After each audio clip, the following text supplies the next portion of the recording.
What's up, everyone? Welcome to the same Philly Sports History for August 1st, 2024. I'm your host, Jim Montgomery. Welcome to a Thursday edition of the podcast, an August edition. We have officially ended July, and we're heading down the home stretch of summer. For the Phillies, thank God July is over. More on them in a minute, but it is the first of the month, and as I started back in January, it's time for a little bit of accountability today. And finally got to the 20-pound mark. Finally hit through that plateau. I'll be honest, it would have been probably, my weight would have been less this morning when I weighed myself, but I had a couple days of not so good diet, so a little bit bloated and retaining the water and everything like that. But down to 20 pounds, I did focus a lot on running in August, and I think for July, and I think for August what I'm going to do is continue to focus on the running and do the splits that I started at the end of July, and then get more on a consistent schedule, and just like a kid getting ready to go back to school, starting on Monday, actually maybe Tuesday, we're going to the Union game on Sunday, so it'll be a late night, but I'm going to start getting up my normal school time to get my body back adjusted, so hopefully that'll work too. Hopefully, if you've been following along, you are well on your way on your journey. I will say that from my clothes fitting standpoint and things like that, I'm fitting into things I haven't fit into in a while. So getting there. And if you did have an off month, that's okay. It's summertime. Get back on the horse for August. But again, holding each other accountable, and that's where I am. A little disappointed where it was today, but knowing how the past couple days have been diet-wise, I'm okay with that, and we'll get back on track for August. Be sure to subscribe, hit the like button, go to the YouTube channel, Jimbo_Mont, even if you are listening on a podcast. You can also hit me up on social media, Jimbo_Mont at Twitter and TikTok, at Philly Jimbo on Instagram, Facebook, LinkedIn, wherever you got to go. Let's continue to grow this thing and add things to the algorithm. All right, Phillies. And I guess let's start with a recap of yesterday's question of the day. I asked you, how were you feeling about the trade deadline moves by Dave Dombrowski? 44% of you said they should have done more. 33% came in with more of a meh, and I think I kind of land into that category because I feel like they just swapped some pieces out for some newer, better pieces, so to speak. But we'll see how it goes. It is August, so let's hope that all of the bad karma and aura and everything, vibes that were surrounding this team in July are gone now. And I'm going to go on a little bit of an inconsistent rant today because I did see some positives in that loss yesterday. And I know as frustrating as it was to get swept by the Yankees, there were some positives, and they were making small mistakes. So the grand slam that Christopher Sanchez gave up. One, it was just a bad pitch. And two, that player, the last guy on that team right now that you would expect to hit a grand slam. So that's a combination of a small mistake and a lot of bad luck. Austin Hayes just missed 2 bombs, so the offense was close to really pouring it on today. And I think Banks was good. Estevez was good. Those were the pieces that sort of we swapped out. So we will take the positives. I'm not one to be like hanging my hat on moral victories with a team that has World Series or bust aspirations. But when it comes to getting out of this slump, I'm seeing the signs that they're close. It's a little bit of bad luck. I'm hoping that a day off, getting away from everything and being on the West Coast, despite it being a tough West Coast swing, is going to get that taken care of. Now, for the negative pieces of it, first of all, the Braves won, so now your lead's down to 6.5. You really need to get it together. I know Kruk talked about it the other day. That 93 team went through a stretch like this and basically said you just got to play out of it. So I get that that's what they need. But I'm going to do something that a lot of people don't do around here, and I heard some talk about it yesterday on the radio as well, and this is something I had in my mind. Bryce Harper is a nice guy. Everybody loves him. He's got a good personality, good fit for the Phillies, good fit for the team. But I think he's getting a little bit of a pass here because he had a terrible series, and I get it, but I think we need some of that leadership. And like, I get you're frustrated. I get this, but they could have won that game the other night had he ran that ball out in the ninth inning. And I get you're in a slump, but like everybody keeps saying, oh, team meeting, but he's right. A team meeting's not going to do much. You need your players to play, and Bryce Harper is not doing that. So hopefully he's able to break out of it. And I know in baseball more than any other sports, extended slumps are just part of the game. But we really need Bryce to sort of step out and snap out of that funk, because that, to me, that hustle play, if that was Jimmy Rollins, we would have called him out for that. And I feel as though he sort of got a little bit of a pass on that the other day. And, I mean, those are the things I think you just got to go back to just fundamentally do hustle, do the right things, and things like that. But I'm not sure why Bryce is getting sort of a pass on this, because Spike Eskin, I agree 100% with what he said. Had it been Joel Embiid, had it been Jalen Hurts, A.J. Brown, basically Tyrese Maxey, anyone, he would be getting ripped beyond belief right now. We did it with Ryan Howard. We did it with Jimmy Rollins. So you gotta snap out of it and figure it out, Bryce. And Trey, I know you didn't play yesterday, but you as well. Those are the two highest paid players on the team, and they are the two worst playing right now throughout the month of.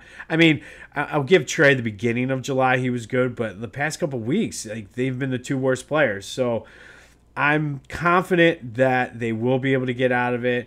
I'm not ready to panic yet. I know I'm teetering on the brink, but I want to see what this West Coast trip does.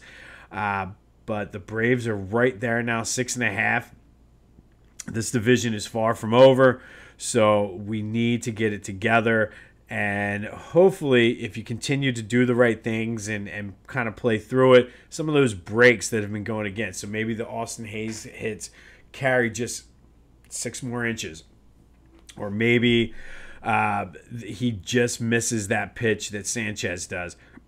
But like I said, not trying to go for the moral victories, but I saw a different team the past 2 games than I had seen in the previous one. So I feel as though they could be close, and I am known for being Mr. Positive a lot of times when it comes to the team. So maybe it's just the Kool-Aid, but I think they're close. Day off today. Thank God. They need it. Go out and do whatever it is you do in Seattle for fun, and be ready to play tomorrow night. All right, go to Philly Goat. It's back to school shopping season, and they have kid sizes, so get your kids stocked up. Get ready for Eagle season, Sixer season, Flyer season, the Phillies postseason run. Get all of that at Philly Goat. They even have some cool shoes that your kids could wear, the stickers for the water bottle. So go to Philly Goat before you go out school shopping. I'm telling you, your kids are going to like it. Use the promo code Jim Montgomery for 10% off your order. That's phillygoat.com. Promo code Jim Montgomery for 10% off of your order. And then go check out my boys at the Clashing Conferences podcast. New baseball episode drops tomorrow. I know they are gearing up for the football season. So go check them out wherever you get your podcasts, as well as on YouTube. All right, Eagles open practice tonight. And I always, like I said the other day, I get nervous because of Stuart Bradley. But should be fun. I'm sure there's going to be close to 70,000 people there. But let's just hope that everyone stays healthy. But we do have preseason football tonight. The Hall of Fame game is tonight. Houston and Chicago out in Canton. Nobody's really playing, but that does lead me to the question of the day, because there is something about preseason football, and I know I'm glad that July is over too from my gambling perspective. Had a rough July after a great May and June. Still up on the year, but man, July was brutal. So there might be some bets on preseason football. Call me a degenerate, call me whatever you want, but there's some money to be made in preseason football. But Are you going to watch the Hall of Fame game today? Do you care about any NFL preseason games that are not the Eagles? 267-495-8531. That'll get you into the Back to the Future voice and text line. Get that and anything else Philly sports related off your chest. But are you going to watch the Hall of Fame game tonight? Houston versus the Bears. I'll probably tune in a little bit just because it's NFL football and you're starting to get that little bit of an itch in the Jones to watch. As we go through August, there'll be more and more NFL football based going back. There's not as much baseball, I guess I should say. But are you going to watch the NFL preseason tonight? 267-495-8531. And bonus, are you going to bet it tonight? Or am I the only one that's thinking of betting Houston versus the Bears with no starters really playing? Let me know all of that. 267-495-8531. That is the Back to the Future voice and text line. You can also vote on the social media as well. But let's get this in. Like, subscribe, all that other good stuff. But are you going to watch the game tonight? All right, some Sixers news. Joe didn't play yesterday against South Sudan. I kind of am in the boat of who cares. And I don't mean that in any sort of negative way toward the United States basketball team, Joe, or anybody. But if he's not playing, he's not getting hurt. He's already said he's not going to be able to learn anything from playing the international game that's going to translate into the NBA. So it's one of those things. He was booed by the French fans. I get it. Whatever. Does anybody else care about this? Let me know that. I didn't care. I mean, I was kind of happy he didn't play because, again, it's one less chance of him getting injured. There are some Marcus Morris rumors out there that he would love to come back. Sixers would love to have him. They're only able to offer the veteran minimum, so we'll see how that plays out. But I think that would be a good piece.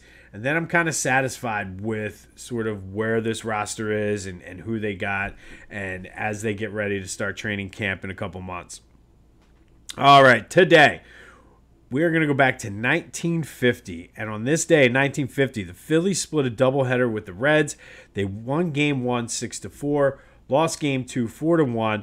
Pitching in Game 2 that day for the Phillies was Curt Simmons, who went 3 2/3, 7 hits, and 3 runs. It dropped his record for the season to 14-6, but that's not the news with Curt Simmons. I'm sure there was a lot on his mind that day because earlier in the day he found out that he was drafted into the 28th Infantry of the PA National Guard at age 21 that day, gearing up for, I think at the time they called it the conflict in Korea. In the meantime, he was still able to play with the Phillies. I think he was doing some back and forth between, I want to say they were in Camp Hill. I'm not 100% sure where they were based out of, but I know it was close enough that he was able to do some back and forth. He did make 9 more starts that season, won 3 of them, 3-0. So he did go 17-6 in 1950, and of those 9 starts, the last one came September 9th, which was the day before his unit was called up for active duty. Curt Simmons became on September 10th, he became the first Major League Baseball player to be drafted into the Korean War for active duty. Later that fall, the Phillies were swept in the World Series by the Yankees, but Simmons being drafted certainly played a big part of that and ending the Whiz Kid seasons. Due to Simmons not being there, they had to really rely on Robin Roberts down the stretch. He was like pitching every other day, every third day, and Met won the World Series start because they were so focused on getting to the World Series. He was not able to pitch Game 1. He did win 20 games that year, but as I mentioned, Simmons went 17-6, so certainly would have won more than 17. Simmons was the ace of that staff. And I know Robin Roberts is a Hall of Famer, so to say that Curt Simmons in 1950 was the ace of the staff is saying a lot. Likely would have won 20-plus games. Would he have made a difference in the series? You would have to think so, knowing that they had to rely so much on Robin Roberts and sort of just the push to get to the World Series. and then they got there and then were quickly swept out by the Yankees. I don't know if they would have beat the Yankees or not, but having Curt Simmons, who would have been a 20-game winner, and your ace fresher, I guess I should say, and you wouldn't have had to put so much on Robin Roberts. But back to Curt Simmons getting drafted into Korea.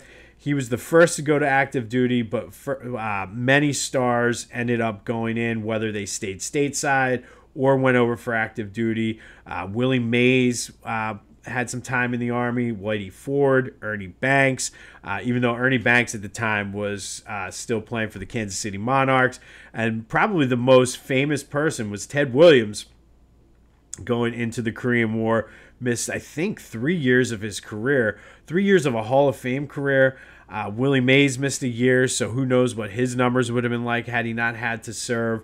And that's phrased wrong. Not had he not had, because it was a different time back then. Everybody was very excited and proud to serve back then.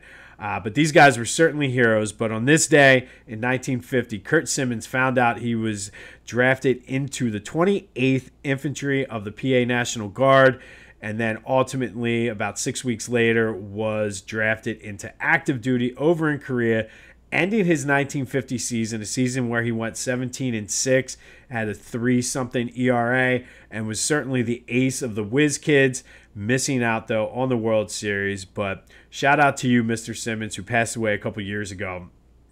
But appreciate your service.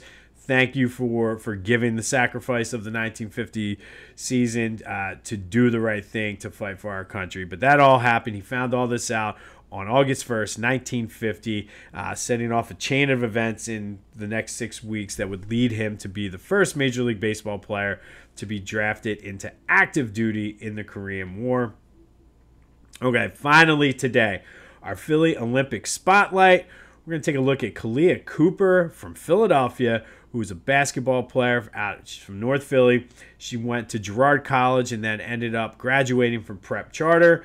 Then she went to Rutgers. She was a McDonald's All-American. She is in the WNBA. She's a 4-time WNBA All-Star. She was the MVP of the 2021 Finals while playing for the Chicago Sky. She's now in the Phoenix Mercury. She won a gold medal in the 2022 World Cup. I was reading an article yesterday that she was highly disappointed when she missed out on the 2020 Olympic team, and really kind of served and used that as motivation to get better. So she is on this team. She played 6 minutes in the game the other day against Japan. She scored 4 points and 2 rebounds on 2 for 4 shooting. She would be back in action this afternoon at 3 against Belgium. Let's go, Kahleah. Make North Philly, Rutgers, Prep Charter, Girard College just make us all proud as we go for the gold in women's basketball. But Kahleah Cooper from North Philly out of Prep Charter via Rutgers, and now in the WNBA is today's Philly basketball spotlight. On this day in 1950, Philly split a doubleheader after finding out that Curt Simmons had been drafted into the 28th Infantry of the PA National Guard.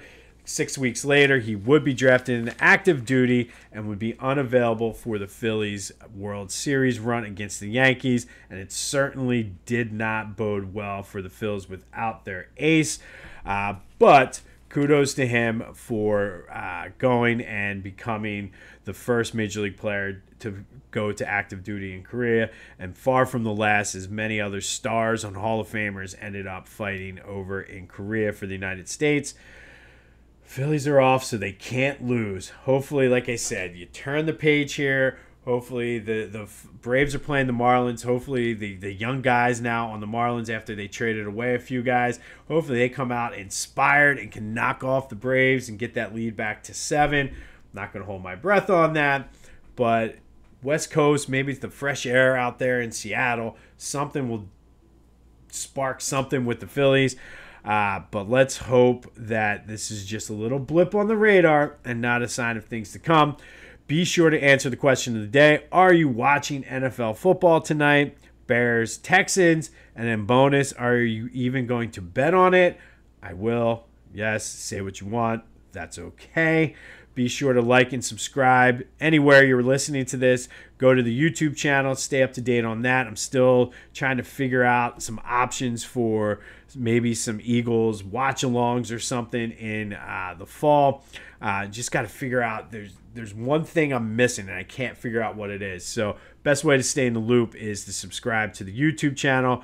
We will continue our Olympic coverage. Good luck to Kahleah Cooper today as they take on the Belgians. But it's probably going to be a dreary, hot, rainy next couple days. Chance of showers the next few days. Heat wave is coming. So what better way than to spend some time listening to This Day in Philly Sports History, because this is This Day in Philly Sports History for August 1st, 2024. I'm Jim Montgomery. Go have yourselves a Thursday, and until next time, I'll see you when I see you.